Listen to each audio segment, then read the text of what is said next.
This program is brought to you as a public service by Maui Causes. Maui Causes is a crowd-funded media production group that provides media production services to a variety of environmental and progressive causes here in Maui County. Visit us on the web at www.mauicauses.org. Welcome to another edition of Maui Causes. Hi, I'm Sam Small. Eternal thanks to Todd Swan and Sleepy John in the studio control room, and to Akaku for allowing us the opportunity to use the studio and their airwaves to amplify and get information out to this community on subjects that you're not likely to hear in other places in Maui County. We don't have much media here in Maui County. And the media that we do have is really well controlled by the powers that be. I think you could see that in the local attacks, the attack pieces that the Maui News perpetrated against Alika Atai and Trinette Furtado, for instance. Those were absolutely politically motivated and politically timed articles, if you can even call them articles. They really weren't journalism. The Maui News does not always practice real journalism. Sometimes they do, sometimes they don't. Often you'll see a headline in the Maui News about how the county council is considering something, and some people think that it's blah, blah, blah. They never identify who those some people are in the article. And putting that in a headline is that's not journalism. That's not in your best interest. And as a community, we need to be aware of when those things, go on, because they're telltale signs that there are enough forces and enough external powers influencing the flow of information that organization is willing to misrepresent and willing to go outside journalistic integrity and communicate something to you for a political reason. That's something that you need to be, wary of. You'll see it in journalism in other places where a headline ends in a question mark. The headline ends in a question mark. That's a technique. It's a propaganda technique that's used on both sides. That question mark indicates that they don't really have the answer, but they're going to tell you what they think is the answer. Because if they had the answer, there would be no question mark. So in total, as a consumer of media, be aware that happens on both sides of issues in media. When there's a headline that ends in a question mark, chances are that the actual answer to that question is no. They don't have enough information to make the presentation. So that's just something as a consumer of media that you can be aware of. You can be aware of so much. We have found, consistently in our community that people just, tune out, and I'm sorry. This show is an hour long. We get into some of these issues a little bit in depth. We chunk it up and put it into social media often.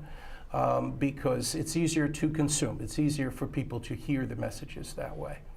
The process is an absolutely essential process because without an independent media voice, the powers that be really just continue unfettered to exploit this community. That power system exists by virtue of the plantation system over 125 years ago. That authority was consolidated even more by the World War II efforts and what was given over to the powers after the war. And we as a community are living in the shadow of that for all of these years. It still persists today. The Hawaiian community, I submit, is living in post-traumatic stress. And still responding in ways that are consistent with that experience. That's their experience. And anybody moving into this community from the mainland, man, if you think that Hawaii is just like another American state, you've got a very rude awakening. The level of manipulation here, the level of control, the level of subterfuge is extraordinary in Hawaii, and no more so than here in Maui County, where we've had land development manipulations, 40 years of secret giveaways to developers in the 3-lot or less deferral agreements, not being tracked or collected on at all. Thousands of agreements that Corporation Council wrote with independent developers that the county citizens have never ever once benefited from.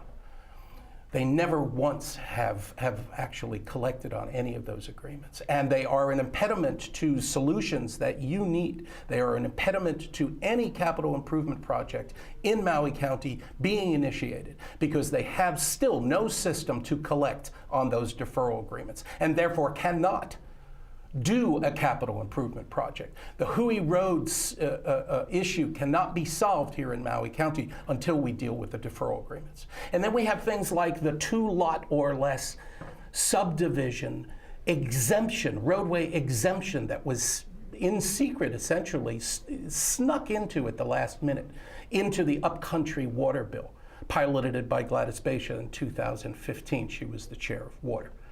That created a roadway exemption that Alexander and Baldwin, for instance, has received on a property across from the King Cathedral Church, Punene and Dairy Road.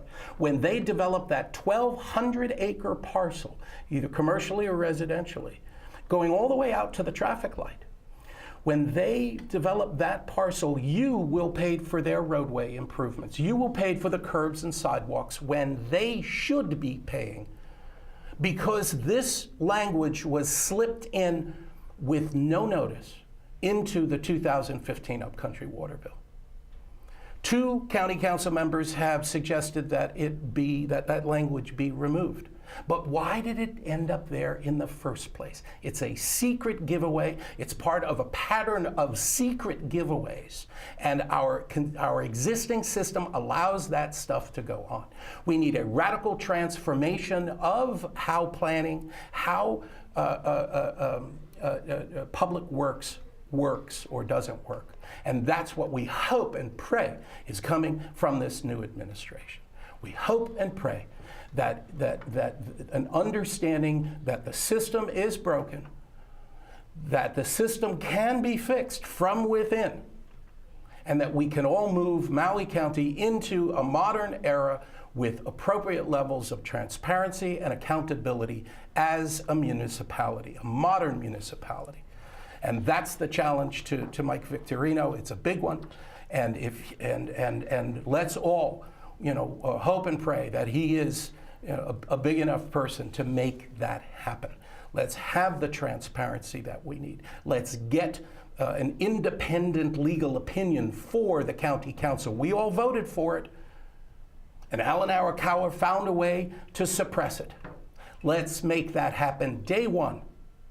Day one, county council gets its own legal its own legal opinion. Representation will always come from Corporation Council. That is their job. But the mayor should have an independent legal opinion within his own staff. County council absolutely desperately needs its own legal opinion so that it can have an understanding of what its rights and responsibilities and repercussions are that is independent of Corporation Council.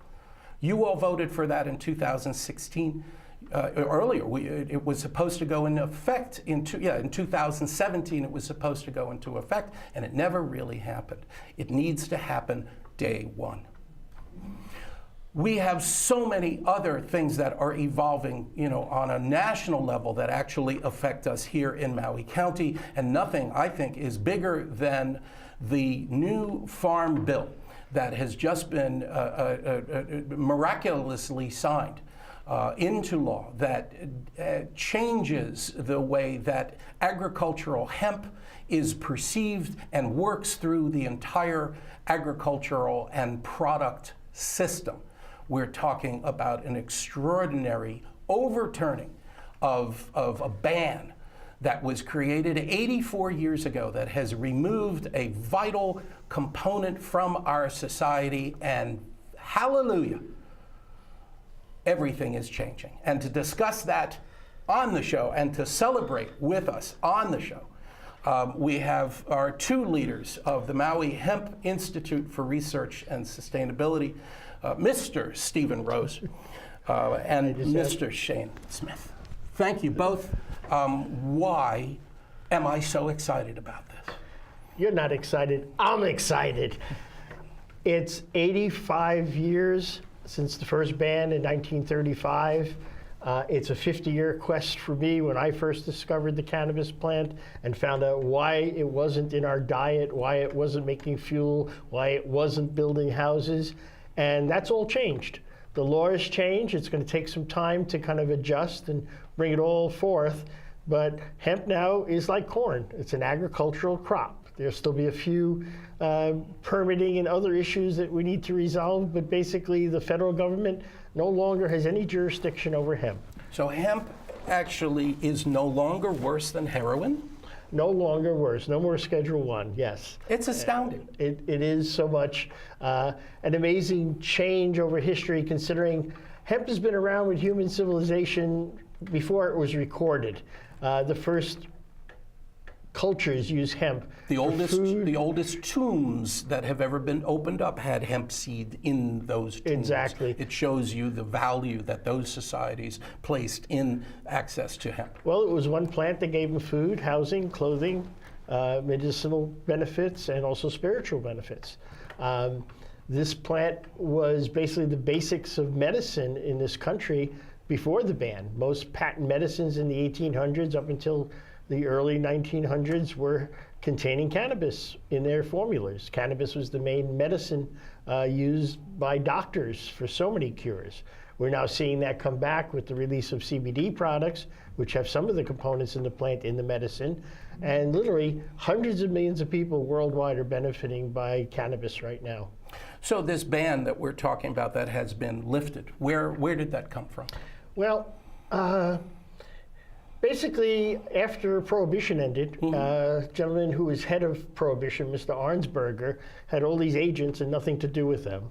Mr. DuPont had discovered nylon and a new way to process cotton, and he was one of the industrial giants of his day. The other industrial giant was Mr. Hearst, who controlled about 80% of the newspapers in this country, which were being printed on hemp paper up until then.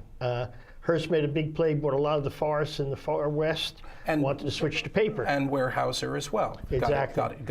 Was part of that initiative. And there were other industrialists involved. And basically, the oil industry was absolutely involved. Yeah, basically at night, when nobody was looking, they didn't ban hemp. What they did was they banned the whole family of cannabis, which commonly called marijuana, but the part of the plant that has the spiritual and the active effects that kind of change perception was what they went after. But when they banned that, and they had a very vicious campaign, at that time we also had a big Mexican immigration. The word marijuana is Mary Jane, basically, an abortion of that word. So they called it marijuana. Before 1935, it was all called cannabis. There was no medical marijuana, there was no marijuana, there was no industrial hemp. Those were basically names created to keep and divide the plant. Right. The movement now is back to the one plant, the cannabis plant itself. And hemp is leading the way. It's now legal. It's going to give our island food, fuel, fiber, medicine, and so many more benefits. And it's really going to start at the local level. Really be a sustainable crop that we can introduce into our farming economy and into our economy at large. And Shane, I want to bring you into this. I'd love to explore just a little bit more on this notion that the cross section of how cannabis as an agricultural product, how it was used and viewed before the ban. What are we going back to? I mean, well, basically, it was a primary source of food and medicine for cultures all over the world, especially European, and then coming into America, but going back globally for a lot longer than that to many other cultures. Used for, like we said, food and medicine, but pre-ban, every doctor in the country, one of their top 10 medicines had cannabis in it or was cannabis. So the medicinal uses were known.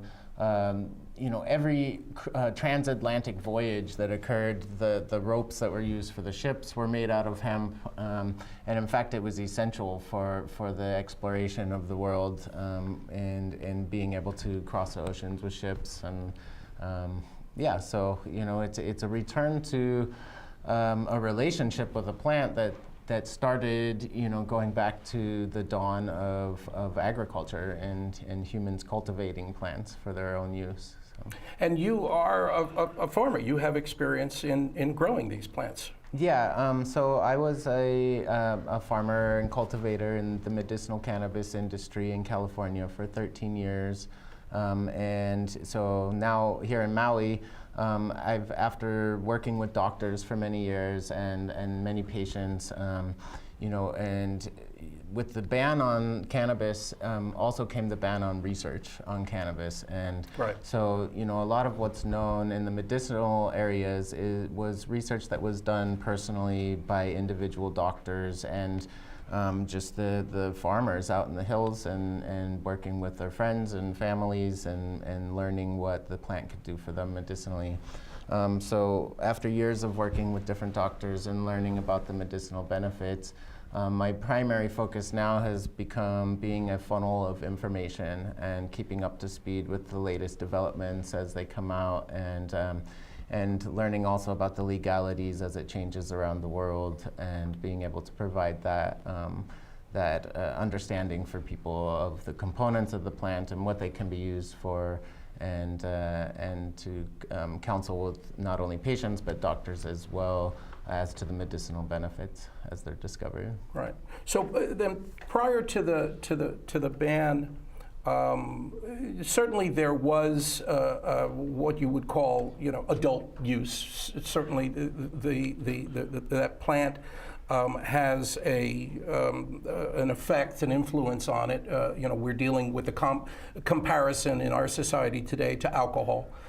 So that adult use existed, but the most widespread use certainly was in tinctures from doctors as medicine and as an agricultural product. These products that were out of that, and certainly the research, modern research, applied science stopped because of the ban. And now, peeling back the onion of that ban, the first thing to become available is the agricultural hemp, because this never got anybody high. There was never an issue with this. So Yeah.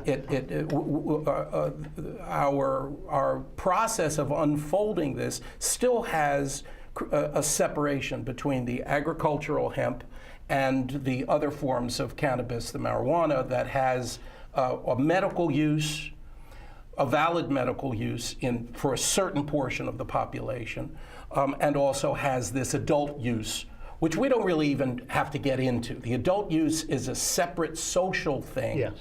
My interest has always been in these issues, and I think you guys share this, that the medical benefits are extraordinary, and the agricultural and product opportunities are absolutely phenomenal, because again, back to this notion of applied science, of the past 84 years, there's been a tremendous amount of work done on bamboo, for instance, right, where they've learned, how to take the silica material that's in the bamboo plant and process it in a number of different ways. It makes really nice towels, and a bamboo T-shirt, is a really nice fabric. I live in a bamboo house.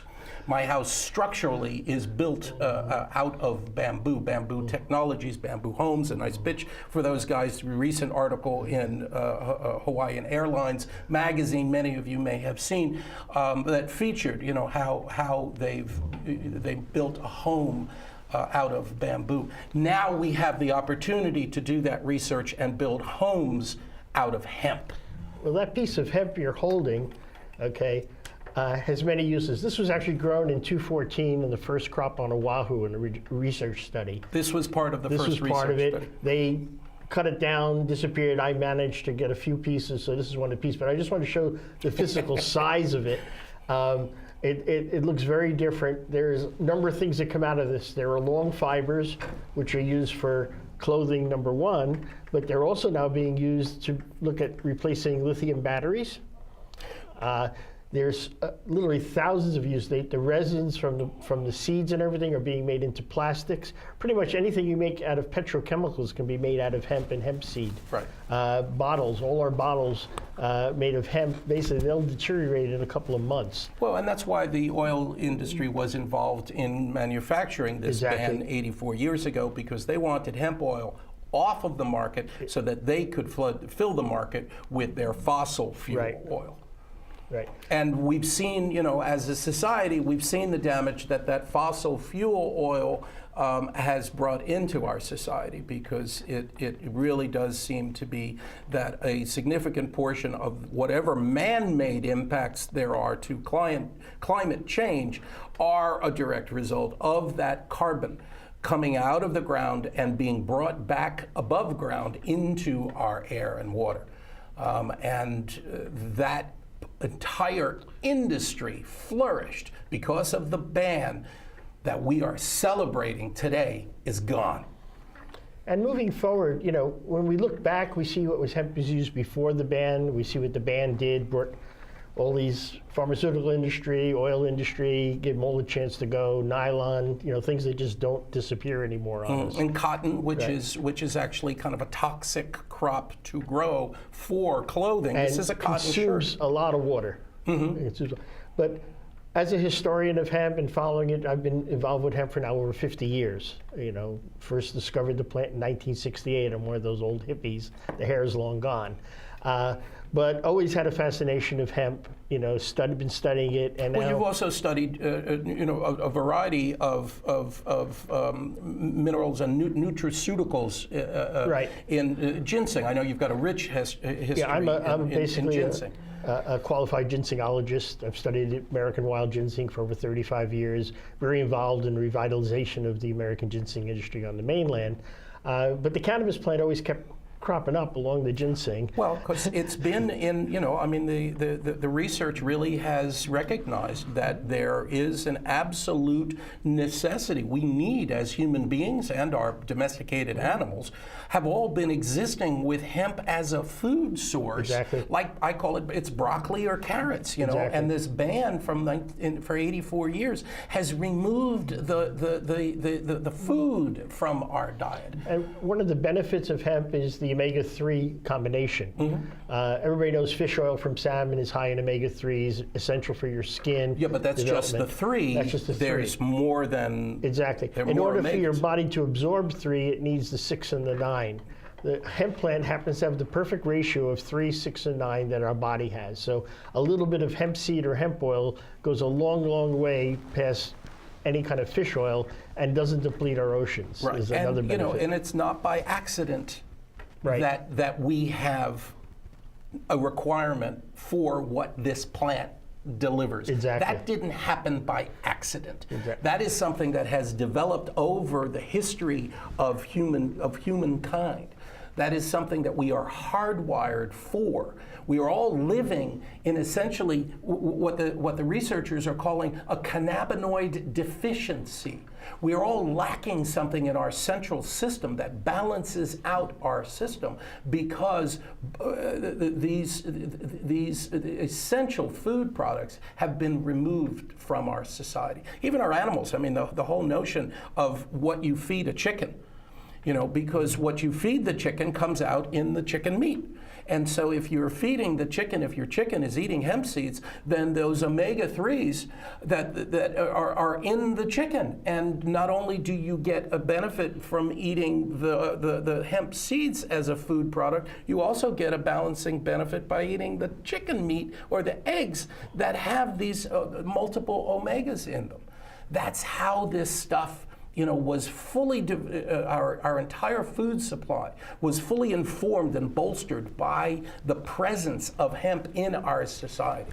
And again, that's what we're here today celebrating. That's coming back. How does that happen here on Maui? What role does Maui play in all of this? That's part of the excitement. Hemp is going to be probably the beginning of what we're beginning to call third wave Hawaiian agriculture. Third wave. Okay. The first wave was our Polynesian, the canoe plants over with the Polynesians.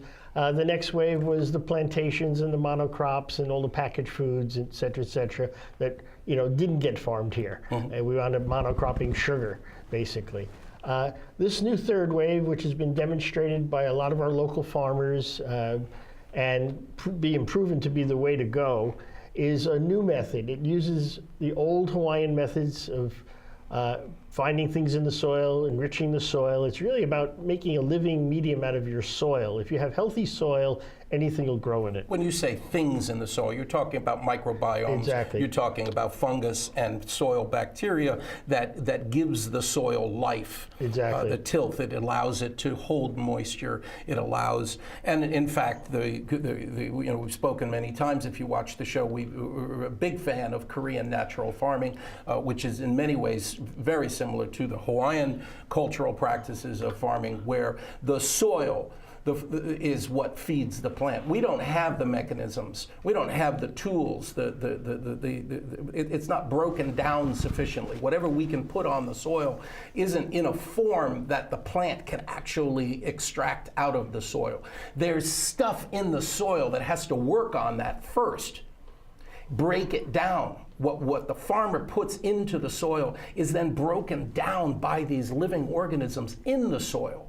And their byproduct, what they give off, is then in a form that the plants can receive. That's a symbiotic relationship that happens between the farmer, the soil biome, and the plant, the agricultural crop. And that's an essential process that happens in all forms of natural farming. Unfortunately, Monsanto is forcing into our society their products with glyphosate. Roundup was actually originally formulated and patented as a weak antibiotic. And the more that antibiotic filters into our agricultural system and your own body, the more it suppresses the natural biological action taking place in the soil that is an essential ingredient into the success of what a farmer can do with his crop. And that's our third wave. The third wave is to get back to the soil, replenish it, using other new methods that have recently been discovered, biodynamics, permaculture, blending it all. Right. Where the hemp comes into play and is missing right now, and now we can finally use it, it has two very large benefits for initial agriculture. One, it puts down a very, very deep taproot. So that breaks up the soil. The roots basically spread the soil and allow subsequent crops a softer soil. And in the process of doing that, the plant itself, as it grows, pulls up heavy metals and other extracts things. it out of...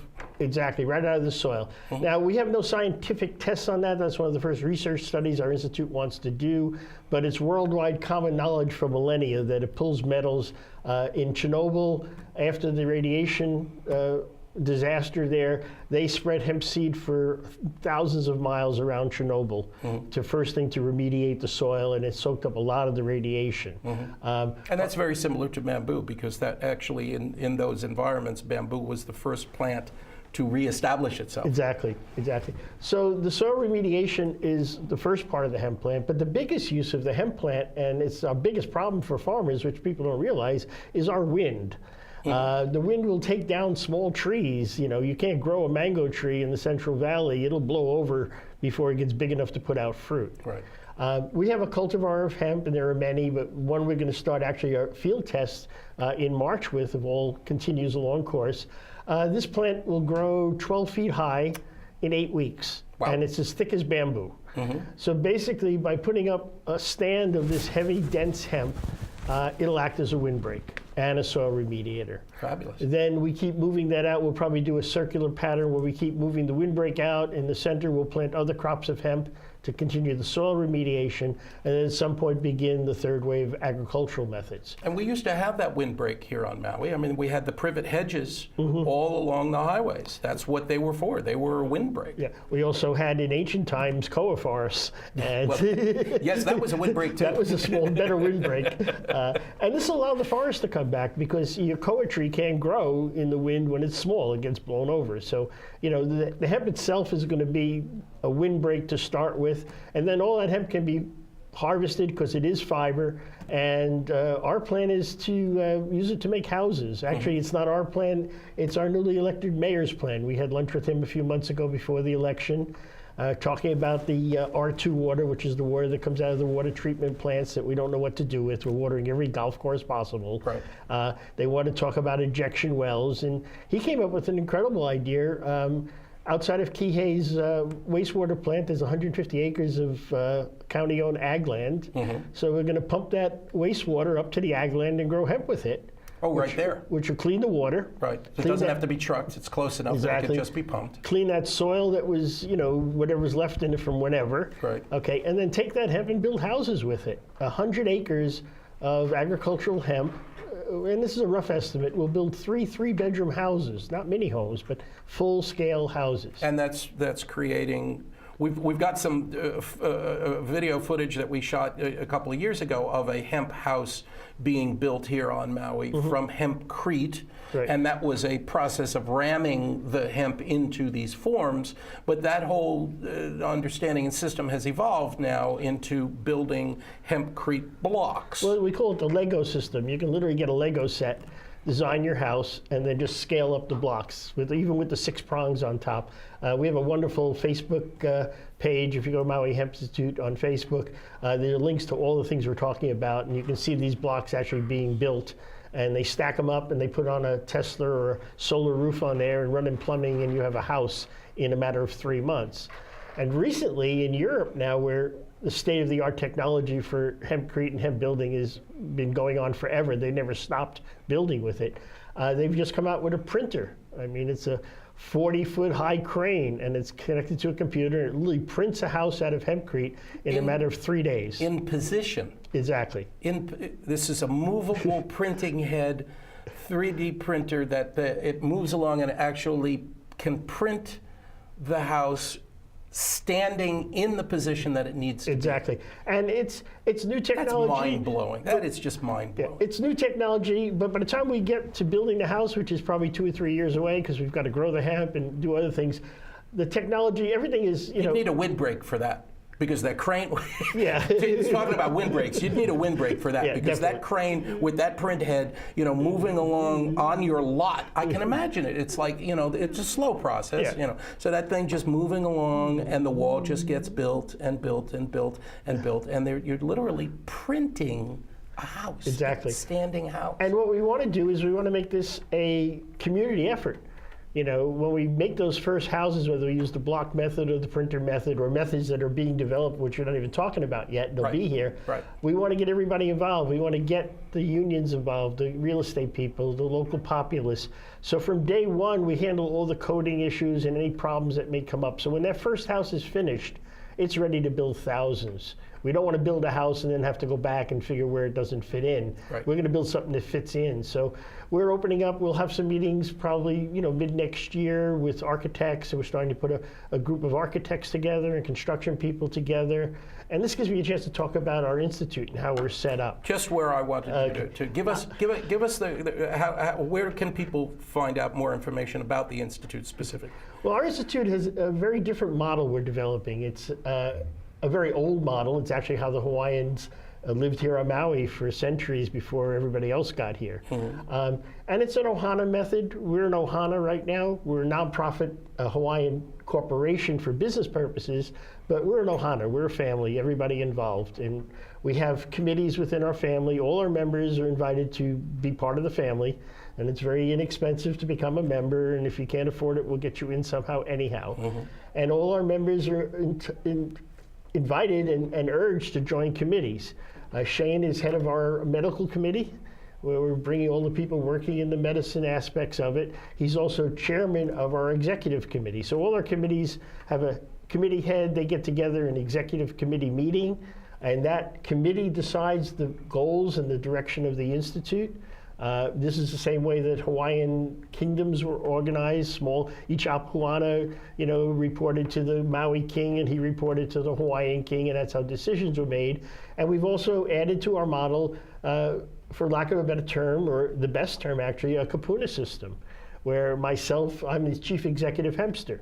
And my job is to make sure everything that comes out of the committees and the Institute does relates to hemp. Lehu Ryder and her partner Maydeen are our cultural advisors for Hawaiian. So nothing we do, no video, before this video gets aired, we get their approval, we make sure everything is Pono. And we're adding other prominent Hawaiian leaders are now part of our Kapuna committee.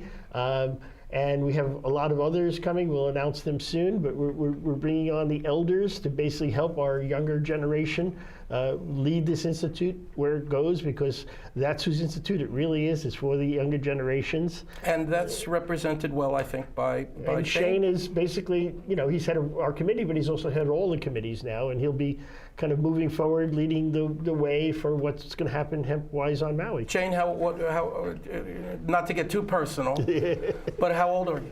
I'm 37. Which is perfect, because I'm 61. You're even. I'm ancient. I'm 68. She's 68. So we got a couple of aldakakas here, but who have been trumpeting, this as a cause for many years. Steve, much longer than I, but we've been in support of the Maui Hemp Institute from its initiation, and that's tremendously thankful for younger people coming up. There's a whole crew of people like Shane that are now engaged in the Maui Hemp Institute for research and sustainability. And that's our goal. We're part of doing this TV show is to engage. We really want you to come forward. We have a great website. You can volunteer through the website or give us a call. We're very accessible. And the website is? MauiHempstitute.org. Great. And there's links to all that on MauiCauses.org, and we encourage you to give a visit to MauiCauses.org as well. We're going to be right back with Shane Smith and Steve Rose and continue talking about our celebration of a significant change in the classification of agricultural hemp. It is no longer compared to heroin. We'll be right back. There's more to our show in just a moment. This program is brought to you as a public service by Maui Causes. Maui Causes is a crowd-funded media production group that provides media production services to a variety of environmental and progressive causes here in Maui County. Visit us on the web at www.mauicauses.org. Welcome back. We are celebrating the federal farm bill just signed into law that absolutely changes the fundamental way that agricultural hemp, can be addressed here on American soil. And nowhere is there more of an opportunity to explore and develop hemp products than here in Maui County. I mean, we have the growing seasons. It's one of the reasons that the farm industry grew in Hawaii, because our climate has an opportunity for an accelerated pace of seed research. We can get more generations, we can get more crops per year because of our unique climate. And that brings a faster process overall in developing different varieties of seeds that are good for different things.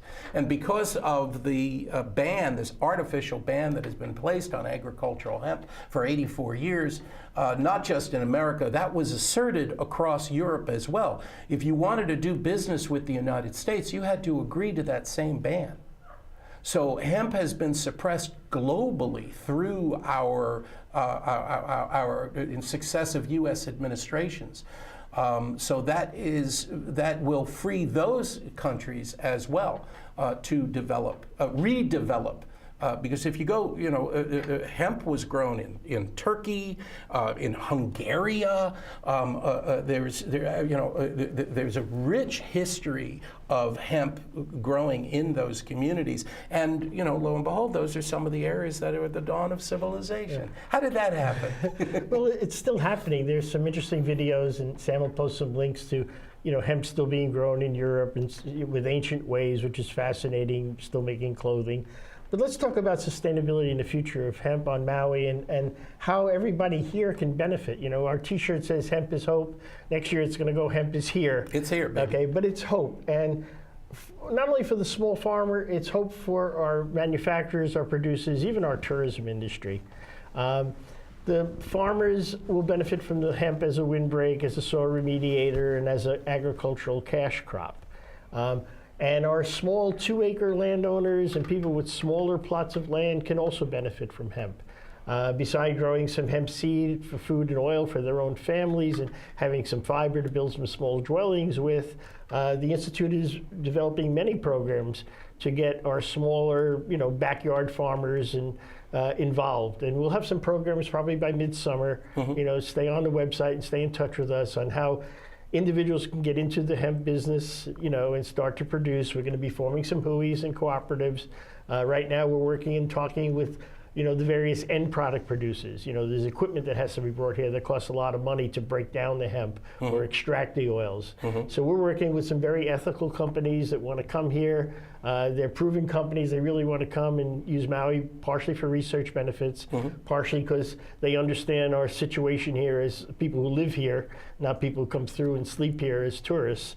So they're really, advantageously moving forward. We're going to be allying and announcing our relationship with them in the very near future. Because of the short-term improvements and benefits that can be made to our local community by introducing and embracing this agricultural crop. Exactly. I mean, it really can be an economic and social game changer in a lot of ways. Well, it'll allow a farmer, one of the most valuable things coming out of hemp right now has been the explosion of CBDs. The CBD is what's called a cannabinoid. The hemp plant and the cannabis plant in general has over 100 and some odd cannabinoids. The two most popular ones are CBD and THC, but there are others that are just about to come to the surface. Which we are, as human beings, hardwired to require. We have an endocannabinoid system, which was discovered in Israel in 1996. Most of our doctors are not taught about it. I lecture around the island about the endocannabinoid system and how it affects our body. Some of these cannabinoids, preliminary research beyond THC and CBD, some are for weight loss, some are for seizures. And that's going to give us a chance to do some research here, to grow some cultivars that are high in these other cannabinoids, which have a very high value on them. Allow some of our smaller farmers to basically engage in that kind of agricultural growth, where literally they could grow medicinal, hemp, and then be able to support their farm and endeavor, and whatever crops they bring in, they can just feed their family and their friends with. The taro won't have to pay the tax bill. The taro won't have to pay the water bill. The hemp will do that. And some of that can happen relatively short term. I mean, there is your comparison to corn was very pointed. I mean, that is a specific. There is a licensing system that is active, mandated on the federal level to keep track of agricultural practices where corn is grown. Right. And they do that for agricultural and business reasons, I guess, too. Yeah. Well, we'll be working with the state. We've already been in contact with Senator Mike Gabbard, is probably the biggest hempster in the Senate. And Cynthia Thielen is in the House of Representatives. All our local representatives are pro-hemp. The council is pro-hemp. Kelly King is one of the backers behind the beginning of the Hemp Institute. 5 years ago, she did the first Hemp is Hope event here, and now she's on the council. The mayor himself was at that event 5 years ago. He's been at every hemp event we've ever had on the island, so Mike's a secret hempster, don't tell anybody. Hempster comes from the 60s. It's what us older folks call ourselves that are into hemp. It's not a hipster, it's a hempster, and it's just an enthusiasm for things that we see as a future here. So we have the government in place to support us. We have the local populace starting to wake up, realizing that hemp is not something that's going to make you high. It's something that's going to feed you, clothe you, and do a lot of other things to the economy. So we're focusing on that right now. We have a major research study with windbreaks, hopefully going to get launched in late March, which is the beginning of the long season. We're very involved with our Hawaiian brothers and sisters in making, we call it third wave Hawaiian agriculture, and it's both, the bigger sense of Hawaii and really about the Hawaiian people, to give them a crop that they can start in right away with, which will revitalize the land, bring in economic support. A lot of the Hawaiian homelands, unfortunately, were the worst land that was available left for the Hawaiians to have, which is pretty dry and pretty rough. And also polluted with agricultural chemicals. Yeah. And our joke is, hemp is a weed as its botanical classification, right. So it'll grow anywhere to start. Right. So to use hemp to beginning to bring those soils back, bring in some cash for the Hawaiian homeland people. We have some other crops that we're going to be mixing in with them, and some output that will be tied into it. So whatever they grow is already sold. So we're going to be creating a lot of micro industry on this island. That's our thing. That's a sustainability. We're not going to be another big sugar plantation. We really don't want that to happen. It will happen. You can't keep the big guys away with their money, but it's kind of, we don't need that right now to get everything started. And once we get our models started, they'll notice what we're doing and want to join us, is our point of view. Shane, as a grower, you have experience growing both all forms of cannabis. Are they mutually exclusive? I mean, some of the I know local folks that are growing cannabis for THC consumption are concerned about pollination. Is there a risk there? What's the deal? Well, so to answer that question, that seems to be the primary concern of a lot of people on Maui, and that it would affect the medical growing industry here. And there is, the hemp plant and the cannabis plant are one and the same, so there can be cross-pollination from hemp to cannabis. They're different varieties of the same species. Exactly. The same plant. Yeah, and so, as the Institute, we want everybody to know that is a concern and a priority of ours, is to work with the local medical grower community and to reassure them that, we're, for one thing, the only reason to grow male plants in the first place is if we're doing seed crops. Otherwise, there's feminized seeds in existence. There's also, you can make clones from female plants, and those can be planted in different ways. To answer your other question, and you can even, you can go through the fields, and if there is a male, they can be pulled. You can use drones to identify. That's what, some farms in Colorado are using drones that go around and spot males, and so we're not going to be able to necessarily grow food crops on Maui's soil right away on a large scale. On a small scale, they can grow in pots and have clean soil to grow in. But on a large scale, we're not going to have food consumption hemp growing here for several years. So there's an opportunity to deal with this and learn about this pollen question. But it doesn't seem to be that big of a risk because of the natural qualities of the hemp pollen. What can you tell us about how long is it active in the air? Well, so one thing is that hemp pollen is only viable if it doesn't come into contact with any moisture whatsoever. One drop of water contacting the pollen and it's no longer viable. There's a lot of moisture on Maui. Yeah. The Ulalaina rain can save us from that blessed mist. Yeah. Is the most delicious thing about Maui's climate is that Ulalaina rain. I love it so much. And that would definitely stop the pollen from going into unwanted areas where there are larger concentrations of medicinal cannabis growers. And even without that moisture, the pollen itself is not viable for very long. True. Yeah. Well, I mean, if you every morning you get up, the whole ground is covered in dew or rain, and so it's basically a daily thing. There's technically, depending on the size of the pollen, pollen from a plant can travel up to thousands of miles. but not the hemp plant. The hemp plant, what they know is that from the hemp farming that's being done in other states, that the average range is about 300 feet or 100 yards. And 100 yards. Yeah, and that's only viable. There are some cannabis grower books that have said up to 4 miles.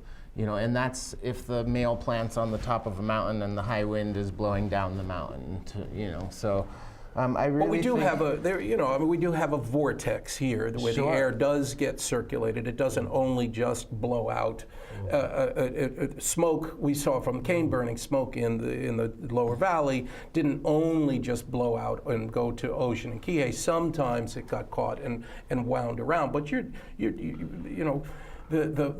that's a huge distance compared to the couple of 100 feet that you're talking about of viability. So the risk of exposure is really slim. And folks growing for medical purposes are often, that's not being grown outdoors here on Maui, really. That's another consideration. Air filtration for indoor grows would stop pollen from accessing the plants. As an institute, one of our primary focuses will be the research and gaining of this data that isn't yet known because there's been this 80-year gap in the ability to research this plant. And if anybody out there would like to fund that research, we are putting together a project. We're looking for funding. If it's really a concern, write us a check and we'll do a scientific study on it. We're allying the Institute now with many universities. Many international companies are working with us on the preliminary results we've already found over the past 4 years. So, right now in 2019, we're looking forward to actually finding a physical place to put the Institute so people can come visit us and we can have meetings there. We've been working kind of out of people's houses up until now. And you can have product demonstrations. We'll have product demonstrations, and we have a couple events we'll be planning next year, so people can support us and come to those events.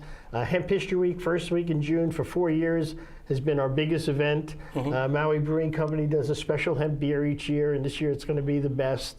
We're working with the brewing company. We've had hemp dinners, so we're going to have a big Hemp History Week celebration to kind of show what's kind of evolved, since the ban is over, which was, now. Right. So, we are actually entering a new point in history. There was, 10, 20,000 year of history up until the ban. There was 80 years where it was banned, and now we've started the next phase of history where cannabis comes back to our society. The ancient called it the cannabosum. And that was the original words used in scripture and everything. That's in the Bible. It's in the Bible. That word's in the Bible. And there's whole stories about that. And we hope to, over time, be able to do more educational shows about the history of cannabis and society as soon as people get a little less shaken about what we're talking about. But again, we're talking about hemp, we're talking about food, fuel, sustainability, and fiber. This is a fiber product that I'm holding here, and this is a farm barrier. This would go on the ground instead of black plastic to keep weeds down. So instead of rolls of black plastic in your garden, this is just a simple matting that would do the same job and actually do even better job of water retention for your soil. And we won't have to import black plastic in containerfuls, and we won't have to pick it out. The biggest pollutant in our soil right now is black plastic. Black plastic pipes. Even the irrigation pipes now are being made out of hemp plastics. So, you can't buy them in certain locations, but over time, they'll be readily available. So basically, the whole hemp industry will be biodegradable and support itself. This matting, hemp foods, all these are really, just about to surface. And our local producers, our local soap makers, Dr. Browners has had hemp in their soap forever, and as soon as we have a viable supply of hemp oil, all our local soap makers will put it into their soap because it really makes the soap better. Right. It also sells it to the tourists better. Hemp and Maui hemp in any product. John Cadman with his Pono Pies put hemp seed in there. But unfortunately he doesn't have local hemp seed. Right. But any local food product with hemp is not only nutritionally beneficial, but that will benefit, our economy for local producers selling to the tourists. And people, you're likely folks to be hearing a bit more about hemp and the medicinal qualities of all the cannabis products, because the pharmaceutical companies are trying to claim that for themselves. On a global and federal level, the pharmaceutical companies are taking actions. They're not, I'm sure, happy about this farm bill because it does democratize access to this valuable seed crop. And they want to control that stuff. So there's going to be pushback. You're going to see stuff happening on a global and federal level from those pharmaceutical companies. But don't let that deter the opportunity that we have here in Maui County on the ground to bring, the work that these gentlemen are doing for these physical products. That's our first step. That's our first great opportunity. And the timing is just fantastic to have all of this available, acreage and water available post sugarcane to be able to bring hemp and start growing hemp here in Maui County because hemp now we know is nothing like heroin. Except to you. You be addicted to this hemp stuff. You've been pioneering and really educating about this product for so long. And I really want to just thank you for that dedication. That is a true service that you've done to for our island and for our culture. To be in a place influencing politics is a fantastic thing, and we are here celebrating that we can move forward here in Maui County and have a viable hemp solution to many of our local problems. So thank you both for everything that you do and have been doing. Our thanks to the Maui Hemp Institute for Research and Sustainability. Look it up online. Steve Rose, Shane Smith, Sam Small, join us again here on Maui Causes next week. Aloha. This program is brought to you as a public service by Maui Causes. Maui Causes is a crowd-funded media production group that provides media production services to a variety of environmental and progressive causes here in Maui County. Visit us on the web at www.mauicauses.org.